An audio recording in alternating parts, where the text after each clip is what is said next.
The distress signal. The year was 2387, and humanity had finally achieved what their ancestors could only dream of: peaceful expansion across 17 star systems. Captain Mike Torres stood on the bridge of the UES Defender, one of Earth's patrol vessels monitoring the Outer Rim territories. The bridge hummed with quiet efficiency as his crew conducted routine scans of the Kepler 442 system. "Captain, we're picking up something unusual," reported Lieutenant Anna Blake from the communications station. Her voice carried a note of concern that made Torres abandon his coffee and move to her station. The signal was unlike anything in their databases. It pulsed with desperate urgency, a complex pattern of mathematical sequences, and what could only be described as emotional resonance. Even through the universal translator, the raw fear and pleading were unmistakable. "It's coming from the fourth planet," Blake continued, her fingers dancing across her console.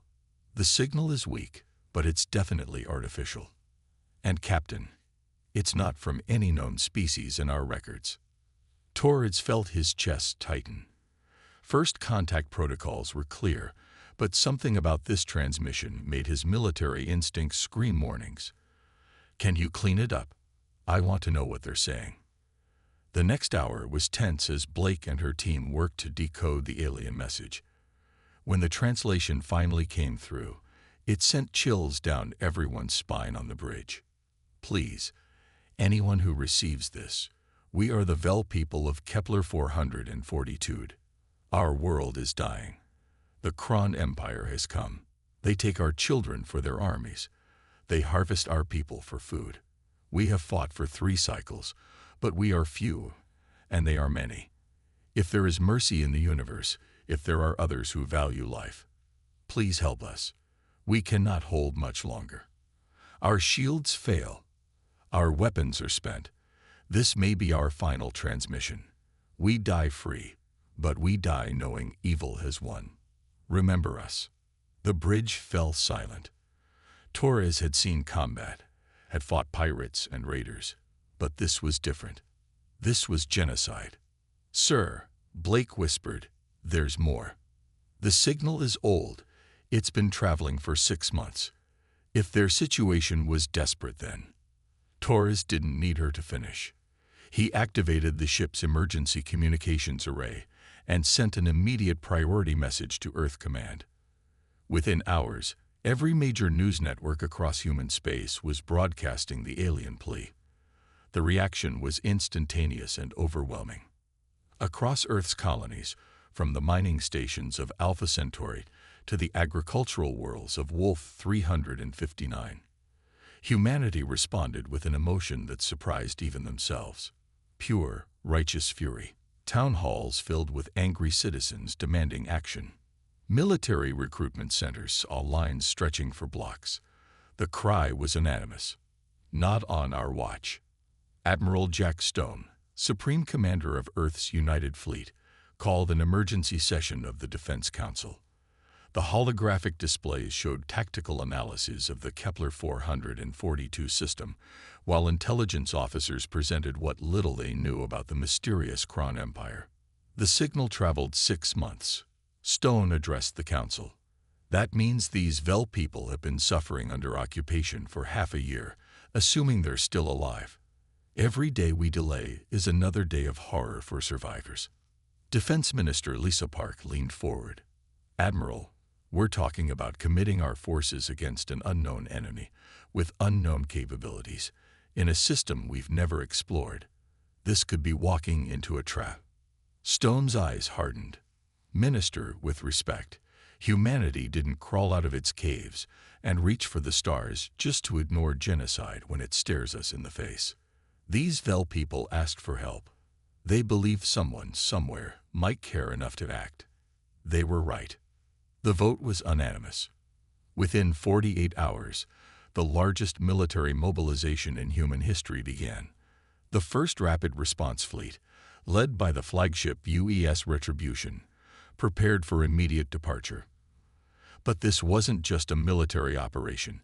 It was a statement from every human world that some lines could never be crossed.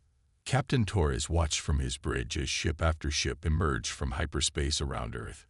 Battleships, carriers, destroyers, and support vessels, over 300 ships in total. But what struck him most were the civilian vessels that joined them. Cargo ships loaded with medical supplies, hospital ships, even luxury liners converted to carry refugees. "Captain," Blake reported, "Admiral Stone is hailing us." Stone's weathered face appeared on the main screen. "Captain Torres, your ship picked up that distress call. I want you and your crew to know you're coming with us. The Defender will have the honor of being first through the jump point when we reach Kepler 442. Torres felt pride swell in his chest. "Thank you, Admiral. We won't let them down." As the massive fleet prepared for the 6-month journey to Kepler 442, one thing was certain.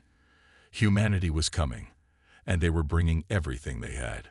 The journey and preparation. The 6-month journey to Kepler 442 became a crucible that forged humanity's largest military force into something unprecedented.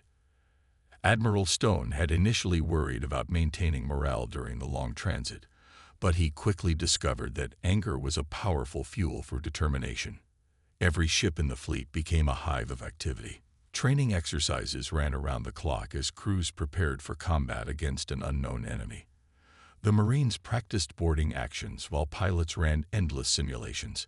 Engineers worked overtime upgrading weapon systems and reinforcing armor plating. Dr. Elena Rodriguez, the fleet's chief xenobiologist, led teams analyzing every scrap of data from the Vel distress signal. Her laboratory aboard the Retribution buzzed with activity as specialists tried to understand the alien physiology and culture they were racing to save. The signal patterns suggest they're carbon-based, probably mammalian, Rodriguez reported to Admiral Stone during one of their daily briefings. Their mathematical concepts are sophisticated, but their technology seems to focus on defense rather than offense. They're not warriors by nature. Stone nodded grimly. "Which makes what's happening to them even worse. What about these Kron?" "That's where it gets concerning, Admiral. The few references in the Vel transmission suggest the Kron are significantly larger, more aggressive, and technologically advanced. They mentioned something about harvesting. I don't think they see other species as people." Meanwhile, Captain Torres found himself at the center of an unexpected development. Word had spread throughout the fleet that his ship, the Defender, had first received the distress call. Crew members from other vessels began requesting transfers to his ship, wanting to be part of the first contact team. Torres had to turn away hundreds of volunteers. Lieutenant Blake worked tirelessly with the communications department, trying to establish some form of contact with the Kepler 442 system. Every day brought disappointment. No response to their signals, no signs of life. The silence was deafening. "Captain," Blake reported one morning, 3 months into their journey, "I've been analyzing the background radiation from our destination. There's something wrong with the energy signatures." Torres studied her readings with growing dread. The radiation patterns suggested massive industrial activity, strip mining, and atmospheric processing on a scale that dwarfed anything humanity had ever attempted. "They're not just occupying the planet," Blake whispered. "They're consuming it." The news spread quickly through the fleet, and rather than dampening spirits, it only intensified the crew's resolve. What had started as a rescue mission was becoming something else entirely. A war of extermination against an enemy that viewed entire worlds as resources to be harvested. Colonel Robert Hayes, commander of the fleet's Marine contingent, began developing new tactics specifically designed for fighting an enemy that might not follow human concepts of warfare. His briefings to the Marine units were stark and direct.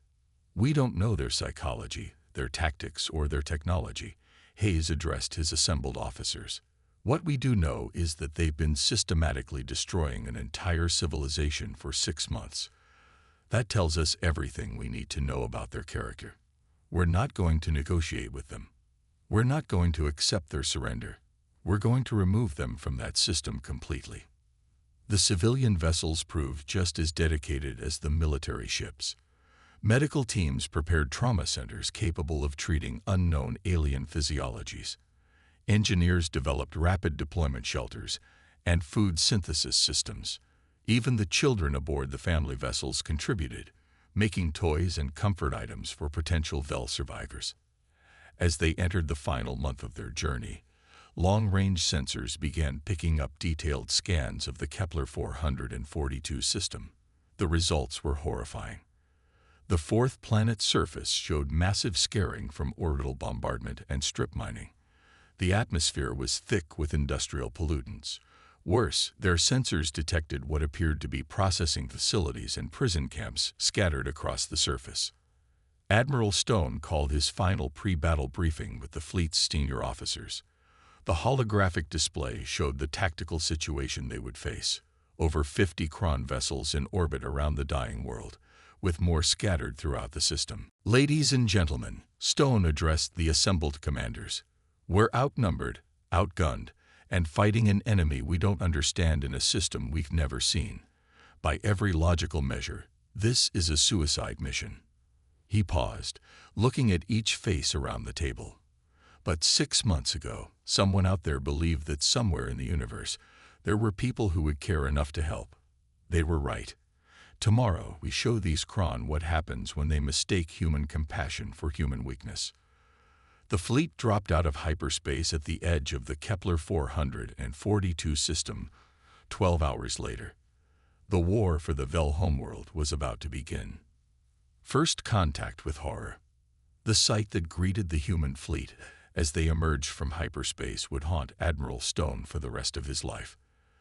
The Kepler-442 system was a monument to systematic destruction, a masterpiece of industrial genocide that defied comprehension. Where the VEL homeworld should have been a blue-green jewel, there was now a scared brown wasteland. Massive orbital platforms hung like metal tumors around the planet, connected by streams of cargo vessels hauling away processed materials. The planet's surface was striped with mining operations, so vast they were visible from space. "My God," whispered Commander Davis from the sensor station. "Admiral, I'm reading mass graves. Hundreds of them, maybe thousands."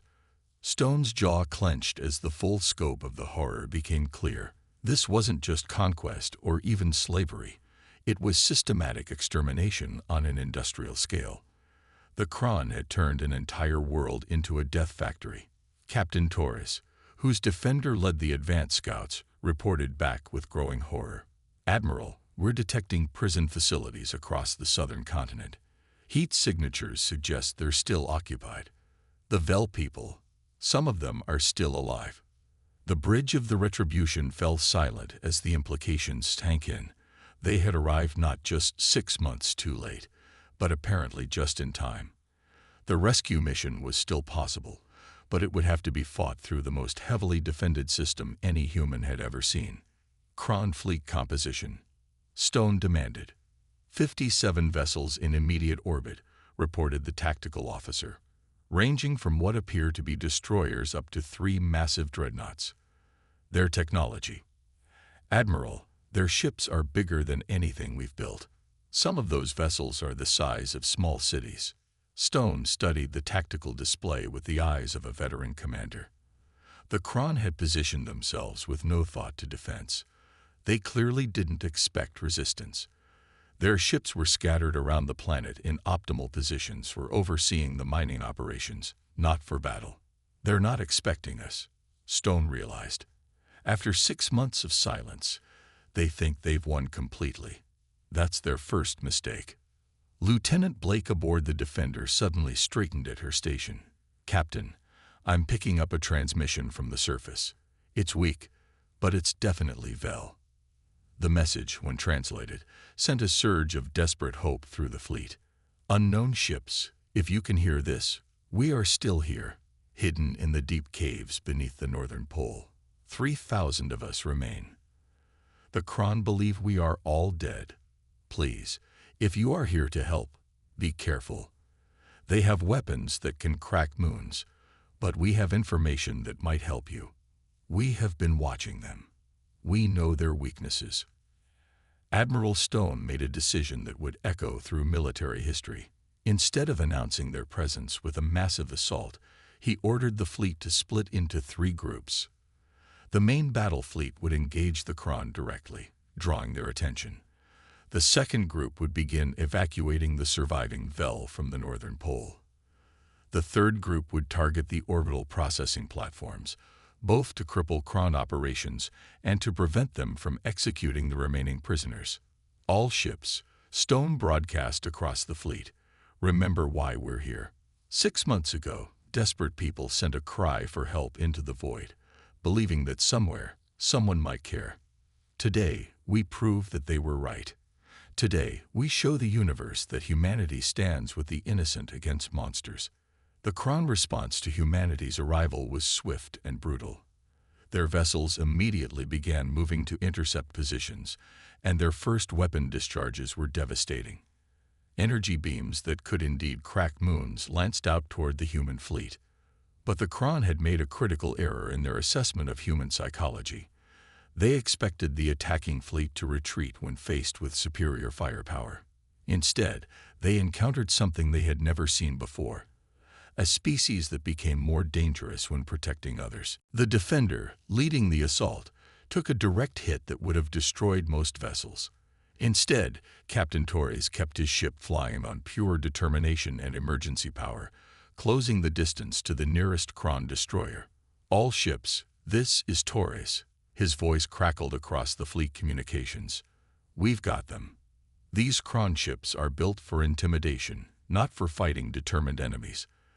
Their weapons are powerful, but their targeting systems can't handle our evasive patterns. Press the attack. The battle for Kepler 442 had begun, and for the first time in 6 months, the Kron Empire faced an enemy that refused to be harvested. Earth's wrath unleashed. The battle that followed would be studied in military academies for generations.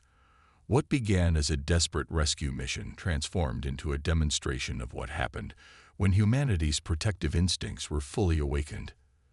The Kron had conquered 17 species across 12 systems, always following the same pattern: overwhelming force, systematic terror, industrial harvesting. They had never encountered resistance that grew stronger under pressure. They had never fought humans. Captain Torres's Defender, running on emergency power and held together by determination, delivered the first blow that changed everything. Instead of retreating when damaged, Torres ordered a ramming course toward the nearest Kron destroyer. At the last second, he released the ship's entire payload of fusion missiles at point-blank range. The explosion lit up space for millions of kilometers. When the glare faded, the Kron destroyer was gone, and somehow the Defender was still flying. All ships. Admiral Stone's voice boomed across the fleet. You saw what Captain Torres just did. The Kron ships are built for intimidation, not combat. Their hulls can't withstand close-range engagement. Close the distance and make them pay for every Vel life they've taken. What followed was unlike any space battle in recorded history. Human ships, outnumbered and outgunned, began deliberately closing to ramming distance. The Kron, accustomed to enemies who fled or surrendered, found themselves facing opponents who seemed to grow more ferocious with every casualty. The marine assault on the orbital processing platforms revealed the true scope of Kron barbarism. Colonel Hayes led the first boarding party onto Platform 7, the largest of the orbital facilities. What they found there broke hardened soldiers to tears. The platform was a slaughterhouse. Automated systems processed Vel civilians with industrial efficiency. Holding pens contained the survivors, emaciated, terrified beings who had watched their families die for months. But worse were the children's sections, where young Vel were being prepared for shipment to other Kron worlds as slave soldiers. Admiral, Hayes reported back, his voice shaking with rage. We found them. Thousands of survivors on this platform alone. But sir, what they've done to these people, what they've done to the children. Stone's response was immediate and final. Colonel, you are authorized to use any means necessary to secure those platforms. Any Kron who resist are to be eliminated. Any Kron who surrender. Stone paused, thinking of the mass graves, the children's screams echoing through Hayes's transmission. Are to be eliminated. The order spread through the fleet like wildfire. This was no longer a rescue mission or even a war. This was extermination, the complete removal of a species that had forfeited its right to exist. Meanwhile, the evacuation teams reaching the northern pole made contact with the surviving Vel leadership. Elder Keva, the oldest of the survivors, provided crucial intelligence about Kron weaknesses. They are builders of death, Keva explained through the universal translator, his frail form supported by human medical equipment. But they are not warriors. They have never faced those who fight for others. Their command ship, the largest vessel, it carries their breeding queens. If it falls, their entire fleet will panic. Dr. Rodriguez, who had joined the evacuation team, was horrified by what she found in the caves. The Vel were a peaceful, artistic species, philosophers and artists who had never known war until the Kron arrived. Their survival was a testament to courage that none of them should have needed to possess. They're dying, Rodriguez reported to Admiral Stone. Radiation poisoning from the orbital bombardment, malnutrition, psychological trauma. Even if we save them all, they'll need years of treatment. Stone's response was swift. Then we make sure they get those years, and we make sure no one else has to go through what they've endured. The tide of battle turned when the human fleet implemented Elder Keva's intelligence. A coordinated strike force, led by the rebuilt Defender, punched through the Kron defensive lines and targeted the command vessel directly. The Kron command ship was a floating city, bristling with weapons and armor, but its builders had never imagined an enemy desperate enough to use suicide tactics. 3 human destroyers, their crews evacuated to escape pods, were set on collision courses with the massive vessel. The explosions that followed cracked the command ship's hull in 17 places. As atmosphere vented and the vessel began breaking apart, the Kron fleet's formation collapsed. Without their queens, without their command structure, the individual ships began retreating toward the system's edge. But Admiral Stone had no intention of letting any of them escape to terrorize another world. The hunt for the fleeing Kron began, and it would be merciless. No mercy for monsters. The final phase of the battle for Kepler 442 lasted 3 days, but those 3 days redefined humanity's place in the galaxy. What began as a rescue mission ended as a complete extermination of the Kron presence in the system, with not a single enemy vessel permitted to escape. Admiral Stone coordinated the pursuit from the bridge of the Retribution, watching as his fleet hunted down fleeing Kron ships with methodical precision. The enemy vessels, designed for terrorizing defenseless worlds, proved remarkably fragile when faced with determined opposition. "Admiral," reported Commander Davis, "the last Kron destroyer is attempting to reach the hyperspace jump point. The Vengeance and Storm are in pursuit." Stone watched the tactical display as the 2 human cruisers closed the gap. The Kron ship was faster, but human engineering had always prioritized reliability over raw speed. As the destroyer approached the jump point, both human ships fired their remaining nuclear arsenals simultaneously. The explosion erased the Kron vessel completely. "Confirm," Stone ordered. "Any Kron ships remaining in system." "Negative, Admiral. All enemy vessels destroyed. The system is secure."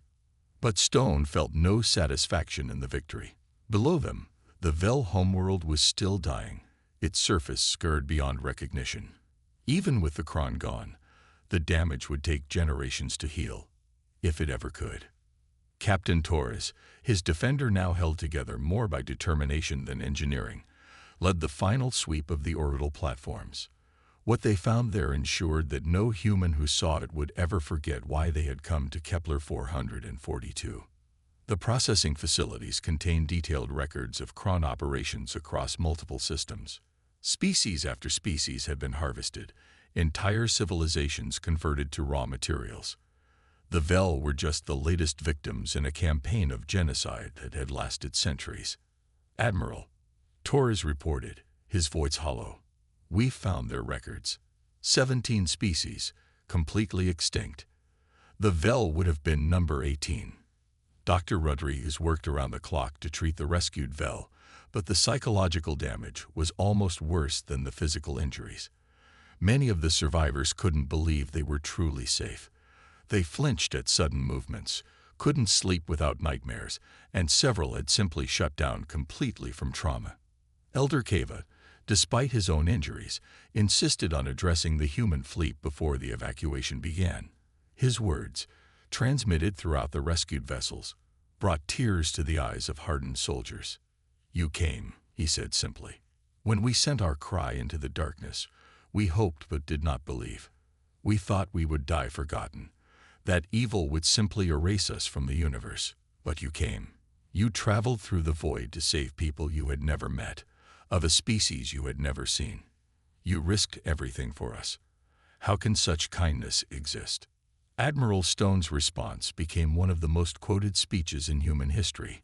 "Elder Kava, your people sent a message that reached across the stars. You believed that somewhere, someone might care enough to help. You were right. And now, with your permission, we're going to make sure that what happened to your world never happens to anyone else." The investigation of Kron technology revealed something that chilled human military analysts. The aliens had been preparing for a massive expansion. Supply depots, fuel stations, and forward bases were already under construction throughout the local galactic arm. The attack on the Vel homeworld was just the beginning of a campaign that would have eventually reached human space. Colonel Hayes, coordinating the demolition of the orbital platforms, made a disturbing discovery. "Admiral, these facilities weren't just for processing the Vel. They were being prepared for something much larger. The Kron were getting ready to harvest entire systems simultaneously." The implications were staggering. Humanity hadn't just saved the Vel. They had unknowingly prevented their own eventual destruction. As the human fleet prepared to leave Kepler 442, now escorting vessels filled with Vel survivors, Admiral Stone issued a message that would echo throughout the galaxy. "To any species listening to this transmission, the Kron Empire is ended. Any attempt to harvest, enslave, or eliminate civilian populations will be met with the full force of human response. We are no longer alone in the darkness, and neither are you. Earth stands with all who defend the innocent." The journey home took 6 months, but it was a different fleet that returned to Earth. They had left as rescuers and returned as the galaxy's first line of defense against those who preyed on the weak. The Vel survivors were welcomed with open arms across human space, their integration becoming a symbol of what the galaxy could be when species stood together against evil. And in the depths of space, humanity began construction of new vessels, larger and more powerful than any before, not for conquest, but for protection. The universe had learned that Earth's children would not stand by while innocents suffered. The age of human guardianship had begun. The end.